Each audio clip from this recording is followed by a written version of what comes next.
आज आमच्या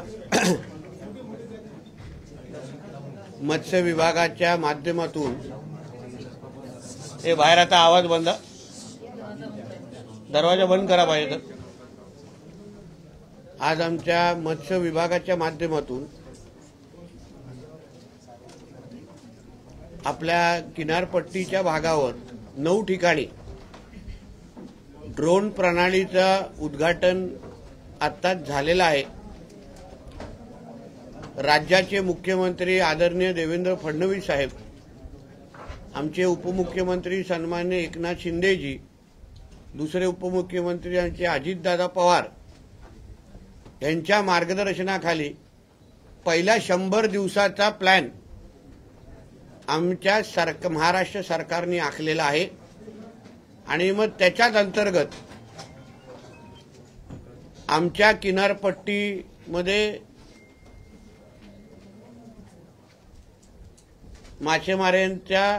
मच्छीमारांचं उत्पादन वाढवणं आणि आमच्या किनारपट्टीला सुरक्षित ठेवणं, बेकायदेशीर होणारे प्रत्येक ऍक्टिव्हिटी आणि राज्याबाहेरून येणारे ट्रॉलर आणि मोठ्या बोटी ज्यांच्यामुळे आमच्या स्थानिक मच्छीमारांचा नुकसान होतं, स्थानिक मच्छीमारांच्या उत्पादनामध्ये घट होतं आणि त्याचबरोबर कायदा आणि सुरक्षेचे पण प्रश्नचिन्ह निर्माण होतात. मी पहिल्या पत्रकार परिषदेमध्ये आपल्याला स्पष्ट केलेलं की आम्ही किनारपट्टीचा विकासाबरोबर सुरक्षा या 2 गोष्टीवर फार बारकाईने काम करणार आहोत. त्याच मार्गावर हे पहिलं पाऊल आम्ही लोकांनी टाकलेलं आहे. 9 ठिकाणी आता ड्रोन प्रणालीचं उद्घाटन झालेलं आहे. ड्रोन ऍक्टिव्ह झालेले आहेत. दिवसभराचा ऍक्टिव्हिटी हे ड्रोनच्या माध्यमातून इमेजेस असो किंवा काही व्हिडिओज असो आम्हा लोकांना त्या डिपार्टमेंट आणि विभागीय उपलब्ध होतील. पोलीस खात्याच्या आम्ही संपर्कात आणि त्यांना बरोबर घेऊन ते ड्रोनचे इमेजेस शेअर केले जातील, आमच्याकडे शेअर होतील. किनारपट्टीवर केंद्र आणि राज्य सरकारचे काही नियम कायदे आहेत की बाबा 12 नॉटिकल माईल्सच्या आतमध्ये कोणी मासेमारी करावी, बाहेर कोणी मासेमारी करावी, एलईडीच्या संदर्भात एकंदरीत नियम लावलेले आहेत. एलईडी किनारपट्टीवर चालता कामा नये अशा पद्धतीचे नियम आहेत. अशा असंख्य जे नियम मत्स्य व्यवसायाला प्रोत्साहन देण्यासाठी आणि आमच्या मच्छीमारांना सुरक्षित ठेवण्याच्या दृष्टिकोनातून जे लावून दिलेले आहेत त्या सगळ्याची 100% अंमलबजावणी होण्याच्या दृष्टिकोनातून आज आम्ही हे पाऊल टाकलेलं आहे. आतापर्यंत आमच्या गस्ती नौका त्या पद्धतीने या सगळ्या ऍक्टिव्हिटीजवर, या सगळ्या एकंदरीत अवैध प्रयत्नांवर लक्ष ठेवायचे. पण आता हे पुढचं पाऊल आहे आणि मेक इन इंडियाच्या अंतर्गत आहे. जे आमच्या आदरणीय पंतप्रधानांनी मेक इन इंडियाला प्रोत्साहन देण्याच्या दृष्टिकोनातून जे प्रयत्न चालवले आहेत, ही आपल्या हक्काची भारतातली, महाराष्ट्रातली कंपनी आहे. मेक इन इंडियाच्या अंतर्गत हे सगळे ड्रोन आम्हाला उपलब्ध केलेले आहेत. आता या ड्रोन्सच्या माध्यमातून आमची किनारपट्टी सुरक्षित राहील. प्रत्येक गोष्टीची माहिती आमच्यापर्यंत येईल, पुरावे आमच्याकडे येतील. हवेत कुठलाही अधिकारी कुठलीही माहिती जी अधिकाऱ्यांच्या टेबलवर येईल ते पुरावे सकट येईल, इमेजेस सकट येईल. म्हणून ह्या पद्धतीने आम्ही आमचे किनारपट्टी सुरक्षित ठेवू शकू. किनारपट्टीमध्ये आमच्या मच्छीमारांचं हक्काचं उत्पादन कोणीही हिरावून घेता कामा नये ह्या दृष्टिकोनातून हा प्रयत्न निश्चित पद्धतीने फायदेशीर ठरेल. आजपासून हा विषय आम्ही लोकांनी सुरू केलेला आहे. प्रयत्न हे आजपासून सुरू केलेला आहे. मला विश्वास आहे विभागीय जिथे जिथे आता आमच्याबरोबर अधिकारी उपलब्ध होते, माझ्या मत्स्य खात्याचे सगळे आमचे अधिकारी, हे सगळे आम्ही एकत्र मिळून आमच्या राज्याला मत्स्य उत्पादनामध्ये जो गेल्या वर्षीपासून मध्ये उत्पादन होतात ते ह्या सगळ्या प्रयत्नांमुळे निश्चित पद्धतीने वाढ होईल. आमच्या मच्छीमारांना सुरक्षित पद्धतीने त्यांचे सुरक्षित ठेवण्यामध्ये ह्या ड्रोन प्रणालीचा निश्चित पद्धतीने फायदा होईल. जेव्हा बाहेरचे ट्रॉलर्स आपल्या किनारपट्टीच्या आतमध्ये येतात तेव्हा ते तयारीनिशीर येतात. म्हणजे काय नुसतं काय मासे म्हणजे आपल्या इथे आपल्या हक्काचे मासे घेण्यासाठी येत नाहीत, पण त्यांच्या हातात हत्यार असतात, काही वेपन असतात, तर त्या सगळ्या गोष्टीला थांबवण्याच्या दृष्टिकोनातून आता आमच्याकडे पुरावे असतील. आताच सकाळी रत्नागिरीमध्ये पहाटे झालेली घटना, जिथे कर्नाटकवरून आलेलं ट्रॉलर आपल्या इथे आलं आणि जेव्हा आपल्या मच्छीमारांनी त्याला थांबवण्याचा प्रयत्न केला, त्याच्या हातात चाकू बिकू होते. 25 लोकांनी आपल्या 3-4 मासेमारांना म्हणजे अडकून टाकलं किंवा थांबवलं, हल्ला केला त्याच्यावर. मग आमच्या रत्नागिरी एसपीनी त्या गोष्टीवर कारवाई केली आणि लक्ष घातलेलं आहे. म्हणून या दृष्टिकोनातून कडकशी कडक कारवाई. आता जो काही कर्नाटकवरून ज्यांना आम्ही पकडलेला आहे, नुसतं काय आम्ही त्यांच्यावर फाईन मारत बसणार नाही, ती पण जास्तीत जास्त मारणार, पण चाकू हल्ला करण्याच्या दृष्टिकोनातून पण कलम मी पोलिसांना लावायला सांगितलेले आहेत, कारण तो अटेम्प्ट टू मर्डर आहे. म्हणून ह्या अशा पद्धतीचं किनारपट्टीवर वातावरण आम्ही लोक तयार करणार की आमच्या महाराष्ट्राच्या किनारपट्टीवर कुठले बाहेरचे लोक, बाहेरचे ट्रॉलर, बोटी येऊन नियम तोडण्याची हिंमत पण करू शकणार नाही. त्यांचे पाय कापतील, हात कापतील, अशा पद्धतीचं वातावरण आमच्या इथे तयार होईल. शेवटचा एक बाब आहे, गस्ती नौका संदर्भात पण आमच्या डिपार्टमेंटनी महत्वाचे निर्णय घेण्याचे ठरवलेले आहेत. आत्ताच्या काळात 720 याच्या पूर्ण किनारपट्टीवर फक्त 5 गस्ती नौका आहेत. मागणी पण फक्त 9ची होती, मी ते वाढवायला लावलेली आहे.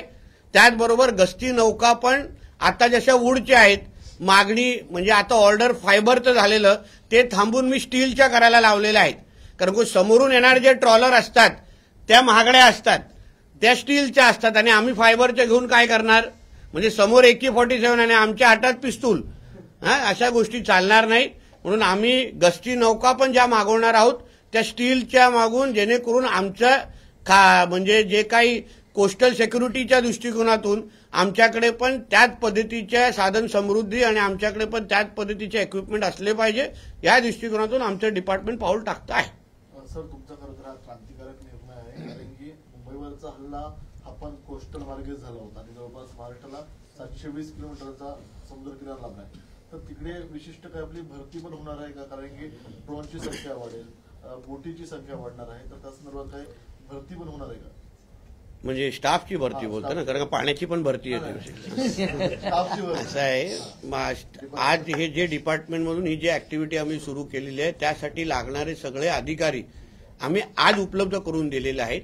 पण त्याच्यामध्ये मागणी आहे, म्हणून त्या दृष्टिकोनातून येणाऱ्या कालावधीमध्ये हे पूर्ण प्रयत्न आमचे 100% यशस्वी होण्याच्या दृष्टिकोनातून जेवढे हे लोकांनी स्टाफ आमच्याकडून मागतील त्याची जास्तीत जास्त भरती केली जाईल आणि ह्या प्रयत्नाला किंवा ह्या पूर्ण ऍक्टिव्हिटीला 100% आम्ही अंमलबजावणी त्याची कशी करू शकतो त्यासाठी लागणारे तज्ज्ञ त्याच्यावर भरती केली जाते. सर, एवढ्या मोठ्या किनारपट्टीला 9 ड्रोन हे पुरेसे आहेत का? आणि कंट्रोलिंग सिस्टम कसं असणार?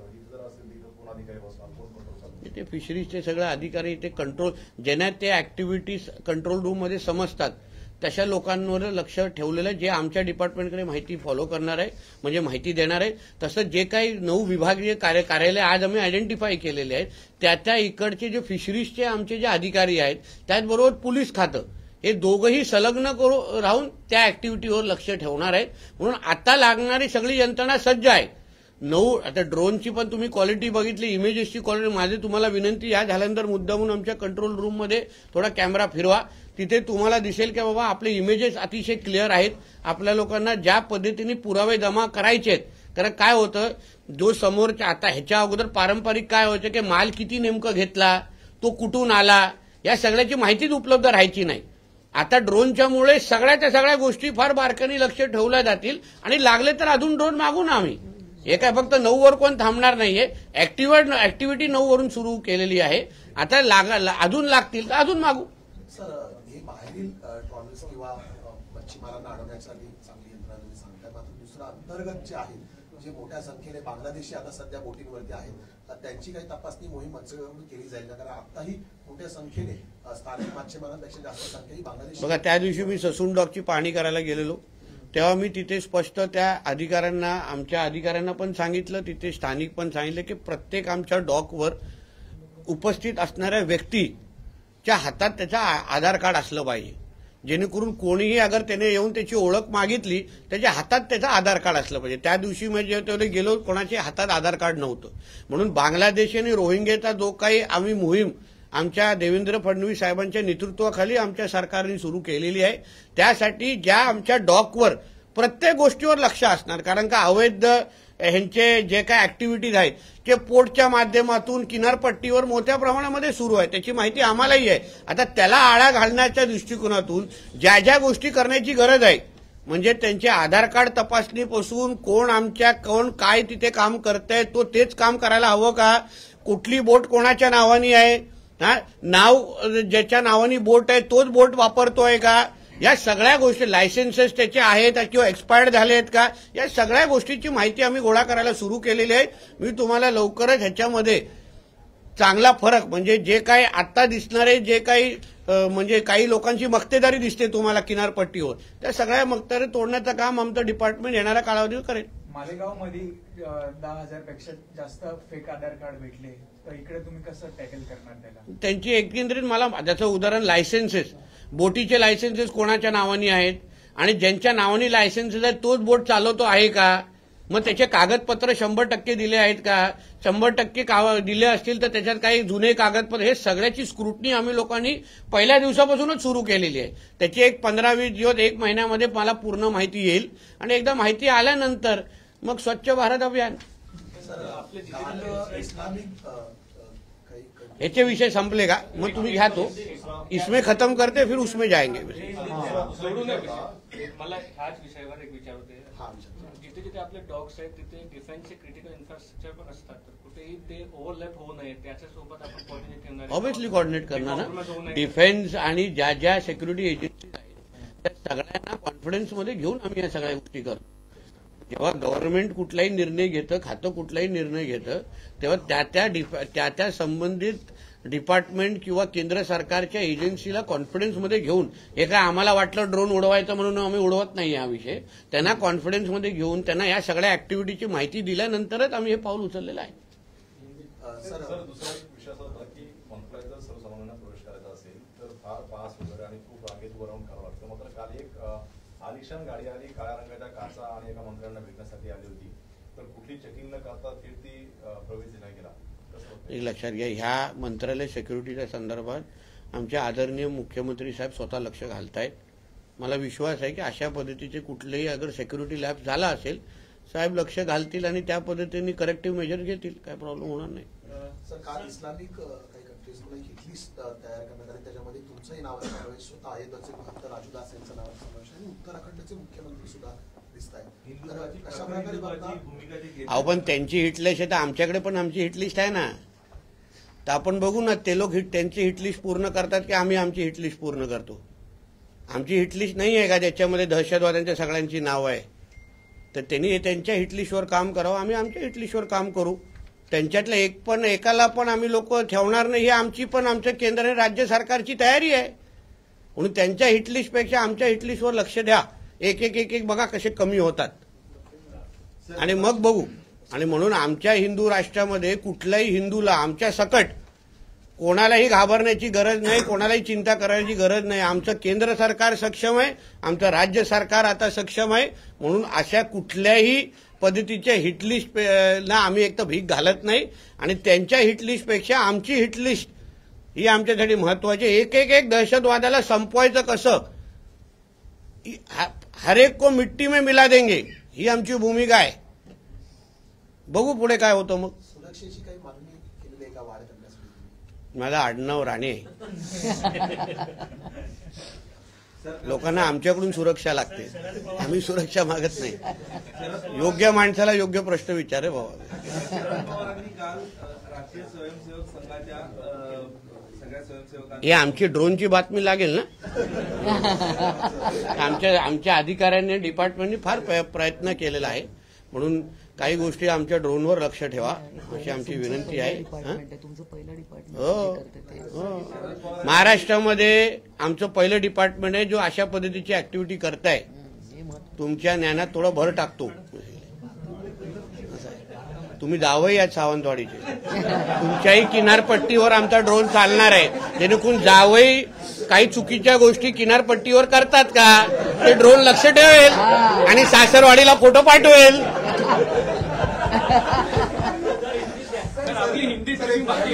ड्रोनच्या मार्फत वहिनी आता मला ह्याच्यावरून आभार मानेल मला. ठीक आहे रे, हसवायचं पण असतं असं काय. मग काय तुम्ही अनधिकृत भोंग्यांसंदर्भात सुद्धा भूमिका मांडलेली होती. या संदर्भात सरकार आलंय, तुम्ही स्वतः मंत्री आहात, तर ते 4 दिवसात तुम्ही म्हणतात एकंदरीत आपण भोंगे काढण्याचा प्रयत्न. 4 दिवसाचं मला ती बाईट दाखवा, मी तुम्हाला काही हरतो. मी तुम्हाला तेव्हाही बोललेलो, या पद्धतीच्या अवैध भोंगे असतील, लाऊडस्पीकर असतील, हायकोर्टचे नियम आहेत, इकडे तिकडे उभे केलेल्या मदारी असतील आणि त्याच्यावर हिरवी चादर टाकणारी मोहीम असतील, या सगळ्या गोष्टीवर सरकार म्हणून आता गृहमंत्री कोण आहे माहिती आहे ना. म्हणून आम्ही जसं बोललेलो, सरकार आमचं आलेलं आहे, जसं आम्ही ह्या बाबतीमध्ये 100 दिवसाचा प्लॅन आखलेला आहे, तसं तुम्ही आगे आगे देखो होता है क्या. बोले 9 डॉग्स पर ड्रोन और उससे surveillance, illegal fishing, government action में कैसे देखते हैं? नहीं, देखिए ये हमारे महाराष्ट्र सरकार, हमारे राज्य के मुख्यमंत्री देवेंद्र फडणवीस जी, हमारे दोनों उप मुख्यमंत्री के माध्यम से जो 100 डे का प्लान हम लोगों ने तैयार किया है, और उस 100 डे के प्लान के अंतर्गत आज हमारे महाराष्ट्र के 9 मुझे कोस्ट पे 9 जगहों पे हम लोगों ने ड्रोन प्रणाली की शुरुआत की है. इस ड्रोन के माध्यम से जो इलीगल एक्टिविटीज हमारे पूरे कोस्ट पे होता है, जिसके जो इलीगल ट्रॉलर्स कर्नाटक, गुजरात और अन्य स्टेट से या बाहर से हमारे कोस्ट पे आते हैं, हमारे केंद्र और राज्य सरकार ने कुछ कानून बना के रखे हैं, जिसको 12 नॉटिकल माइल के बाहर कौन फिशिंग कर सकता है, 12 नॉटिकल माइल के अंदर कौन फिशिंग कर सकता है, एलईडी फिशिंग के किस तरीके से उसको किधर भी हम लोग के ऊपर परमिशन नहीं है, ये सारे के सारी चीज का जो रूल्स लगाया है, कानून लगाया है, उसको किसी को भी तोड़ने की इजाजत नहीं है. तो ये सारी के सारी चीजों के ऊपर अभी ये ड्रोन के माध्यम से बहुत ध्यान डाला जाएगा. इमेजेस और वीडियोस हमारे फिशरीज डिपार्टमेंट और पुलिस डिपार्टमेंट के पास अवेलेबल किए जाएंगे, और उसके बेसिस पे अब तक सिर्फ हम लोग स्पीड बोट के माध्यम से, जिसको हम लोग गश्ती नौका बोलते हैं, उस माध्यम से हम लोग इस इलीगल एक्टिविटी को कंट्रोल करने की कोशिश करते थे. अभी तो ड्रोन के माध्यम से हमको प्रूफ मिलेंगे, हम ये एक्टिविटीज के ऊपर बहुत नजदीक से ध्यान रख पाएंगे, और जितने स्ट्रिक्टेस्ट एक्शन वो इलीगल एक्टिविटीज के लेने के लिए हमको ये ड्रोन जैसी सुविधा बहुत मदद करेगी.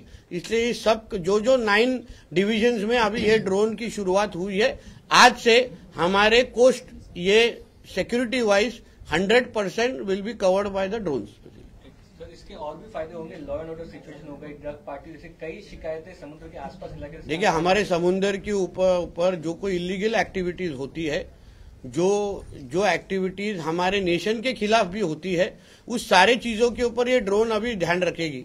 उदाहरण, आज ही सुबह जब रत्नागिरी में एक कर्नाटक से बोट हमारे शोर के ऊपर आई, उसने जब हमारे लोकल मछुआरों के ऊपर जब ये अटैक किया तो उनके हाथ में वेपन्स था. फिर हमारे रत्नागिरी एसपी ने उनके ऊपर कार्रवाई शुरू की है.